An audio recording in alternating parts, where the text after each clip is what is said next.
E o homem chegou.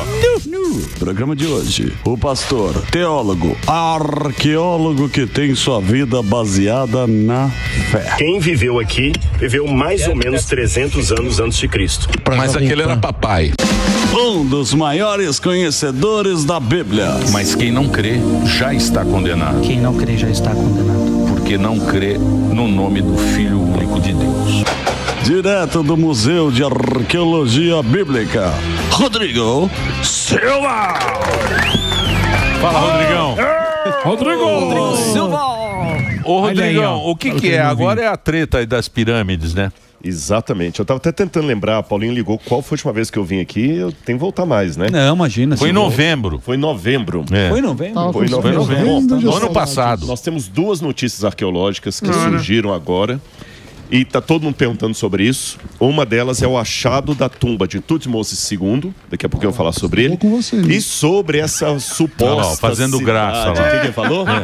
Falou de mim que eu sou velho. Porque ele é muito velho. Eu sou velho.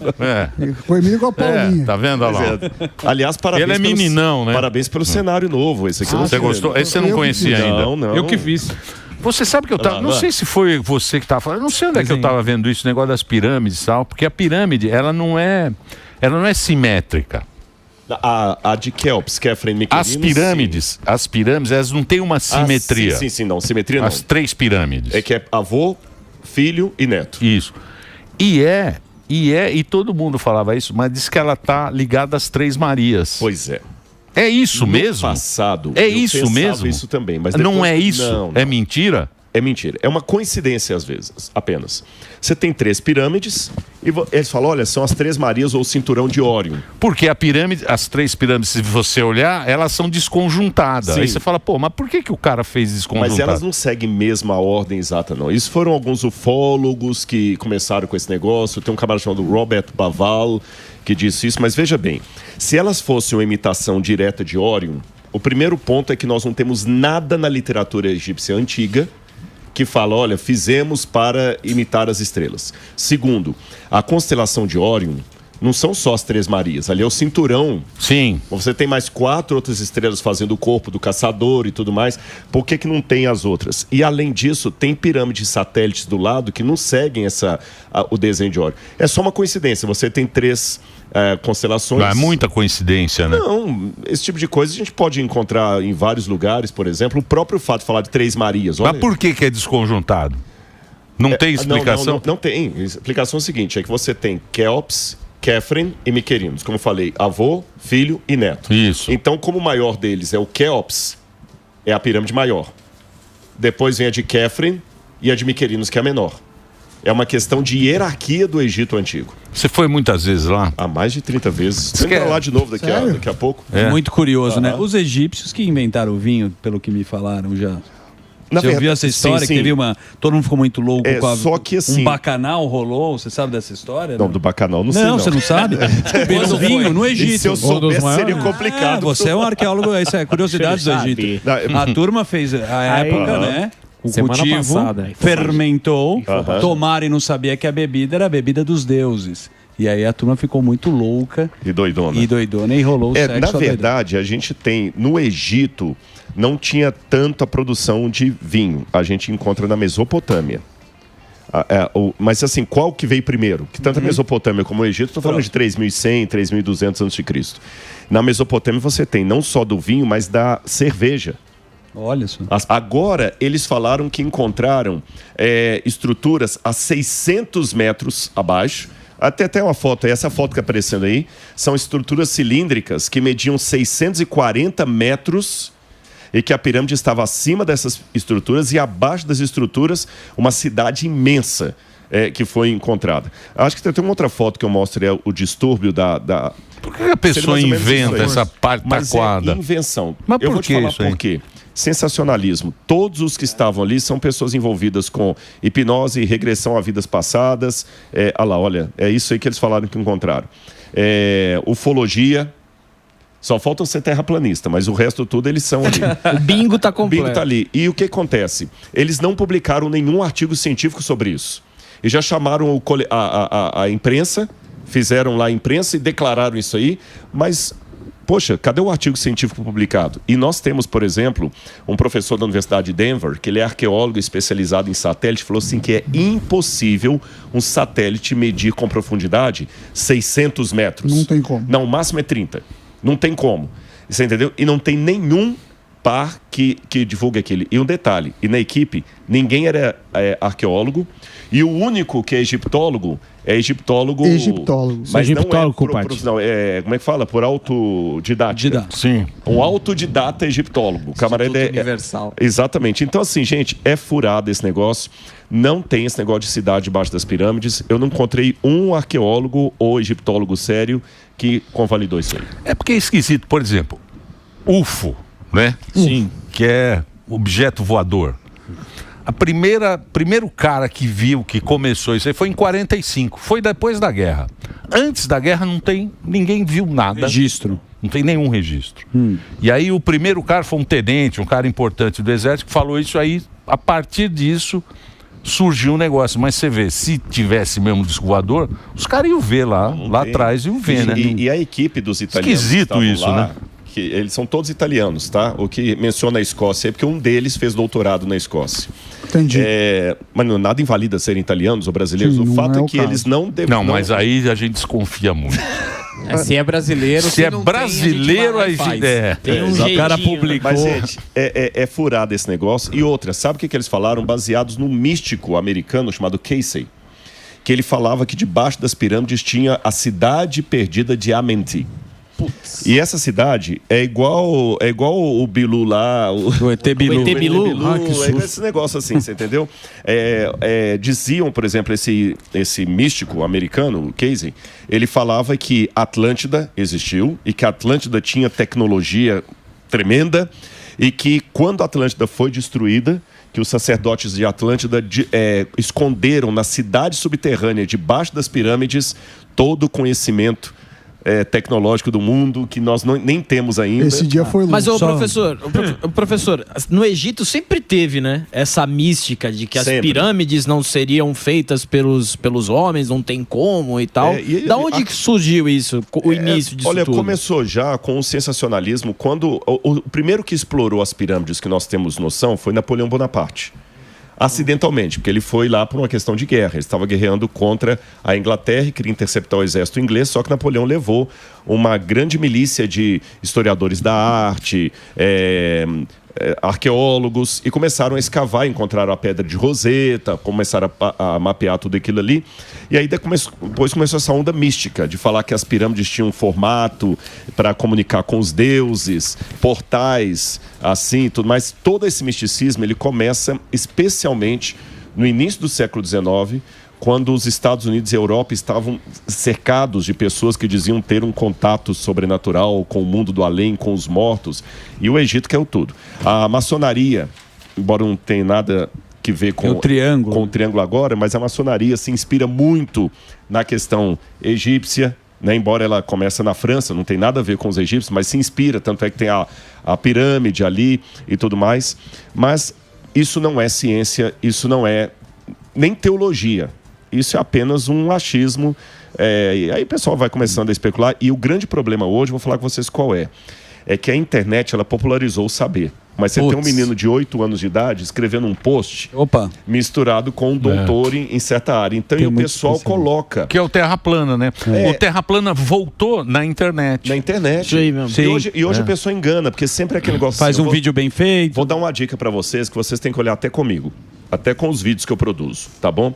Desconfie quando a pessoa começa a falar o seguinte: não, porque nos corredores do Vaticano alguém falou. Sim, é verdade. Você entendeu? Eu sempre procuro, é lógico, quando você está falando na internet, ou mesmo aqui na Jovem Pan, eu não tenho os dados que eu estou dando aqui, porque não é um artigo científico. Mas eu sempre procuro fazer citação de nomes e tudo mais, e vai no meu currículo Lattes, tem artigos publicados. Sim. Agora, quando a pessoa começa a falar assim, não, porque um funcionário da NASA... sempre tem.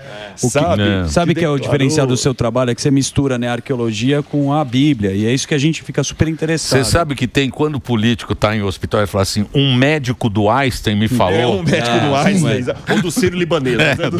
Um médico do professor da USP. Sempre tem uma teoria da conspiração. Ou então uma frase de Clarice Lispector, né? Isso aí. Acho que dá para escrever uma enciclopédia Barça só com as frases que ela nunca disse. Agora, gente, eu sou um homem de fé, você sabe disso. Eu creio em Deus e eu tenho uma fé racional. Não racionalista, porém racional. Mas eu trabalho também com método científico. Sim. A gente está agora em março. Em julho eu estou voltando para as escavações que eu já falei. Lembra que as escavações sempre anotam? Claro. Continuamos escavando. Por isso que eu queria, desculpa até te interromper, mas é para esse lugar. Quando a gente fala do Egito, a gente está agora em Pêssar, que é a Páscoa, a festa da libertação. Exatamente. Tem alguma coisa na arqueologia que você já verificou? Porque para mim os hebreus que fizeram a construção das pirâmides do Egito, ou ajudaram pelo menos, ou as 10 pragas, tem alguma coisa relacionada que você já viu com seus próprios... Das pirâmides, não. Tá. Os hebreus não têm nenhuma lasca de pedra. Não. As pirâmides foram construídas em 2000. Bom, a primeira pirâmide, que é a pirâmide de Sácara, ela foi construída por volta de 3.000, 3.100 a.C. A pirâmide de Quéops, Kefren, Niquerinos, 2.600. Depois disso, os egípcios pararam de colocar os faraós em pirâmides e passaram para o Vale dos Reis, onde encontraram essa do Tutmose II. E quando os hebreus estiveram no Egito, foi no 15º século antes da Era Comum, ou antes de Cristo. Então, quer dizer, eu estou falando aí de 3.100 para 1.450. Quem é bom da matemática aí, faz a conta para mim. Bom, só pensar 5.700 e lá, porque é o ano judaico, né? Não, eu estou falando a data agora. As pirâmides vão botar 3.000. 3.000 menos 1.450, dá quanto? 3.000 menos 1.500 dá 1.500. 450 tira 50, 1.450. Pronto, você viu que eu já falei olhando para ele, né? Claro. Dá 100 reais.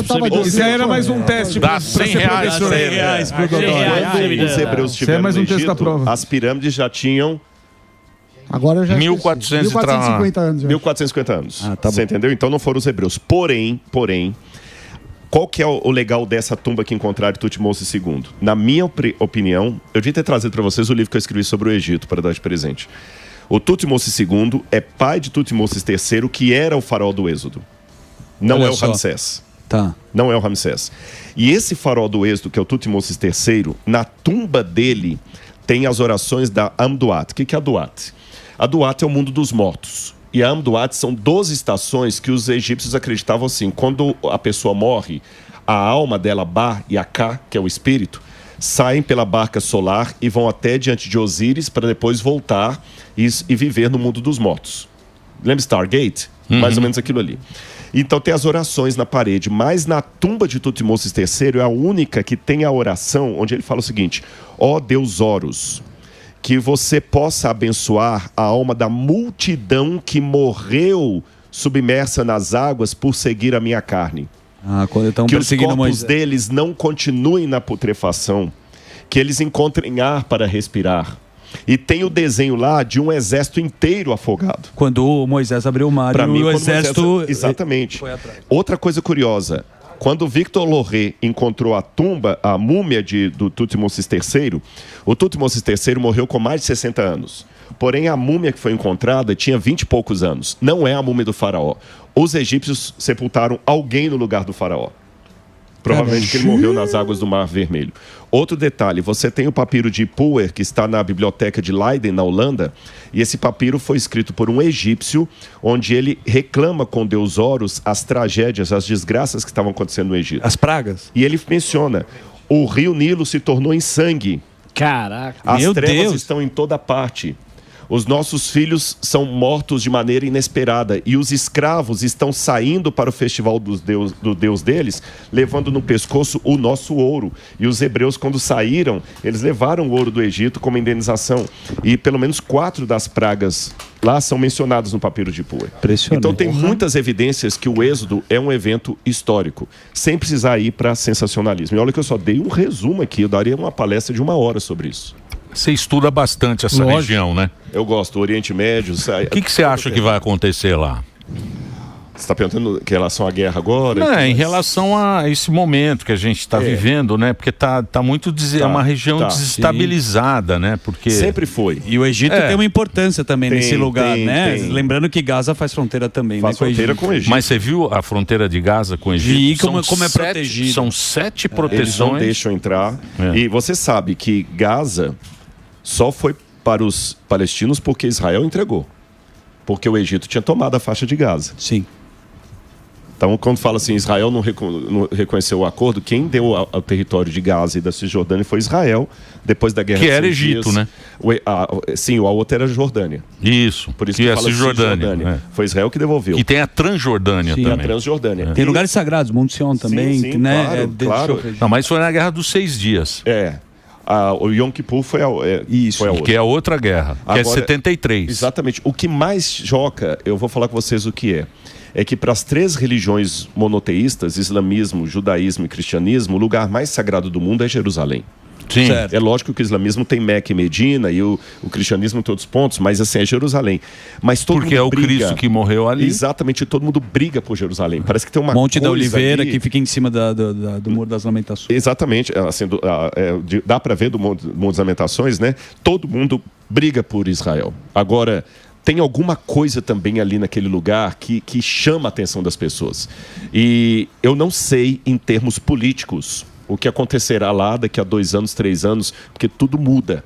Mas em termos escatológicos, de acordo com o Apocalipse, a Nova Jerusalém descerá do céu o entendimento dos judeus, quando você lê o livro de Zacarias, é que ali será o lugar da Nova Jerusalém. Inclusive, numa tradição talmúdica, Jerusalém era o lugar do Jardim do Éden. Olha só. Isso é uma coisa interessante. A gente não pode provar, assim, arqueologicamente isso, mas tem essa tradição judaica que Jerusalém é o lugar onde era o Jardim do Éden. E mesmo o islamismo tem essa ideia também. Lógico, Abrão, né? Também. O Abrão teve lá no Abrão, não, o Maomé. Maomé também sai do cavalo. Isso. Sai voando. Exatamente. Dali que ele ascende até o paraíso. A elevação, E os muçulmanos acreditam que o juízo final se dará em Jerusalém. Por isso que tem um cemitério muçulmano enorme lá. Aquela mesquita linda, né? O Domo da Rocha, né? E a mesquita de Al-Aqsa. Ali será o lugar do juízo final. Os cristãos também acreditam que ali será o lugar do juízo final. Porque Davi depois está enterrado. do milênio, ali que a Nova Jerusalém vai descer. E os judeus também acreditam que ali é o lugar do juízo final. Eu só sei que eu quero estar do lado do bem. É uma paróquia difícil de organizar, né? Não é? O Templo de Salomão, por aí. Mas olha que interessante. Eu falo que o Oriente Médio e Israel, ela é uma miniatura do que acontece na vida, com a própria religião. A religião, ela nunca deixa a pessoa neutra. A religião desperta o que as pessoas têm de melhor e de pior. Porque pode olhar, a religião tanto traz pessoas como Madre Teresa de Calcutá, como traz um louco como o David Koresh, que matou em nome de Deus. O único problema que eu repito a exaustão é que qualquer crime em nome de Deus fica mais hediondo. Então, religião, pode ter certeza, ela é uma potencialidade daquilo que você tem de melhor ou pior. Sim, mas eu acho que o grande ponto que você está levantando aqui são as teocracias, né? Quando a gente mistura a política com a religião. E esse local tem vários lugares onde a teocracia, ela não existe a democracia. Foi até bom você falar isso, que eu particularmente vou falar uma coisa que fora de contexto parece que eu estou sendo isentão, neutro demais e covarde. Não é isso. Se eu fosse, por ser um líder religioso também, e acreditar piamente na separação entre religião e Estado, você nunca vai me ver em público dando uma declaração política. Perfeito. Mesmo que alguma declaração possa parecer... Por quê? Separação igreja e Estado. Por quê? A partir do momento que eu estou falando, olha, o candidato a posição política B ou C, eu já estou defendendo uma causa, e se aqueles que pensam diferente de mim, eu estou teocratizando a política. Pode olhar, toda vez que vocês me perguntarem negócio de política, eu sempre respondo assim, olha, eticamente isso aqui, mas nunca assumo um partido... Eu entendo, mas eu acho que tem duas coisas em cima desse mundo que a gente está vivendo que a gente não pode aceitar, que é a injustiça e a impunidade. Isso eu concordo. Porque isso a gente vê e a gente sabe, a gente não pode aceitar a impunidade e a injustiça. Não é? Perfeitamente. Só temos que ter a sabedoria de Jesus para saber os momentos de se posicionar e como. Estou falando agora como teólogo. Sim. Tá? Por quê?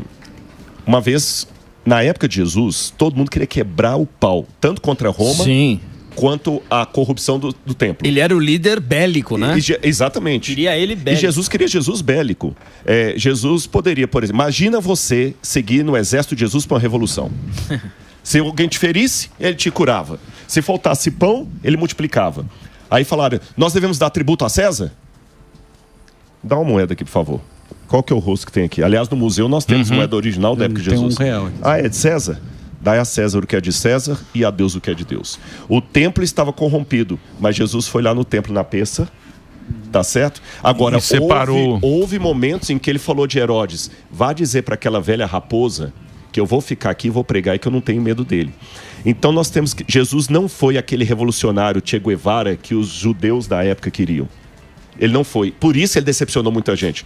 E para terminar minha fala aqui, porque o nosso tempo está acabando... Tá nada, você que pensa. Você vai ficar até as 4 da tarde. Você acha que você manda no programa agora? Você viu ontem o Kleber Machado da Bíblia? Vai ser igual. Eu já vi coisas que o telespectador não viu, por isso que eu tô falando. Aqui nós está igual o Vilela, nós sequestra o convidado agora. Exatamente, mas por que Barrabás foi escolhido no lugar de Jesus pela multidão? Sabe por quê? Barrabás era o cara do vamos quebrar tudo. Ele não era um ladrão. O Barrabás era um líder político rebelde. E Jesus era o cara que falava, se alguém te bater numa face, oferece a outra. Era o cara que falava, meu reino não é desse mundo, é do outro. É o cara que falava, paga o imposto para César. Eu não vou fazer um levante contra César. E por isso, na época, Jesus foi entendido por muita gente como um isentão, como covarde, porque ele não usou o poder dele para enfrentar o sistema como eles queriam. Então, minha postura hoje, Emílio, eu concordo em gênero e grau. Porque lá a situação era bem complicada, né? Naquela época, né? Olha, vou dar um exemplo só. O templo não era mais comandado pelos levitas como Deus mandava no Antigo Testamento. Havia 4 famílias sacerdotais que comandavam o templo. Uma delas era a família de Caifás. E sabe o que eles faziam? Flávio José conta isso. Eles cobravam o dízimo dos outros levitas. O próprio sacerdote não dava o dízimo. E ele mandava um cara ir lá na casa do levita bater e espancar a família do levita porque estava com o dízimo atrasado. Imagina um pastor que ele não devolve o dízimo e ainda manda capangas na casa de pastores menores. E esse pastor, para piorar, com força de lei, para comandar um santuário central da cidade. E por isso Jesus expulsou os vendilhões do templo. Mas, ao mesmo tempo, ele mandou Pedro pagar o imposto do templo. Então, hoje, eu tomo a postura assim, concordo com você. Hoje, o mundo precisa de homens que não se comprem nem se vendam. Pessoas que estejam, homens e mulheres, que estejam dispostos a ficar firme pelo que é correto, ainda que caiam os céus. O que eu peço é que eu seja fiel à minha consciência como a bússola o é ao polo. Essas frases são minhas, é de uma das pioneiras do Adventismo chamada Ellen White. Porém, eu tenho que fazer isso com muita sabedoria, sem partidarismo, sem mistura de religião e política, sem mistura de igreja e Estado. Porque sem levantar bandeira. Sem levantar bandeira. Esse é o ponto. É isso aí. Pô, obrigado. Valeu, Rodrigo. Gente, obrigado, eu que agradeço. Rodrigo, sensacional. O Rodrigo tá lá no YouTube, você acompanha. Um convite rápido, já que eu tô com verdade aqui. Galera, no dia 26 de abril, nós teremos a 2ª edição de Uma Noite no Museu. Tá bom? Opa! A gente teve a primeira, foram mais de 11 mil pessoas. Inclusive, vocês estão convidados a participar. Caramba! 11 mil, parabéns. Parabéns. E agora vamos ter a 2ª edição. Vou passar uma noite no museu falando sobre os últimos eventos da vida de Jesus, mostrando coisas que eu não mostrei no passado. Como é que faz para participar, Rodrigo? Entra na minha rede social, Rodrigo Silva Arqueologia. Clica lá, dia 26 de abril, sábado, confere se eu não falei besteira aqui, senão a Laura, minha esposa, vai brigar comigo. 26 de abril. É 26 de abril. Entra lá a partir das 20 horas. Entra no Rodrigo Silva Arqueologia. Você vai clicar lá e vai participar Uma Noite no Museu 2. Valeu, gente. E quando você vai lá para Israel? Eu vou dia 17 de julho. Opa! Aí tenho vontade de ir lá fazer esse passeio aí com você. Olha, vamos marcar. Depois a gente conversa fora do ar aqui. Deve ser emocionante, né? Eu acho que tem gente aqui que não acredita em Deus, não acredita em você. Não também. É isso. Aqui o Gueré tá querendo fazer um passeio. Esse aqui não acredita. Eu acredito. Esse aqui não ele é o sem alma. Vou levar o Emílio num passeio. Valeu, gente. O Emílio gosta de um passeio. Olha lá, ele gosta de fazer gracinha. Agora virou palhaço também. Além de economista, é palhaço. Gosta do passeio. Palhaço piolinho. Que passeio. Passeio. Opa! Palhaço picobol.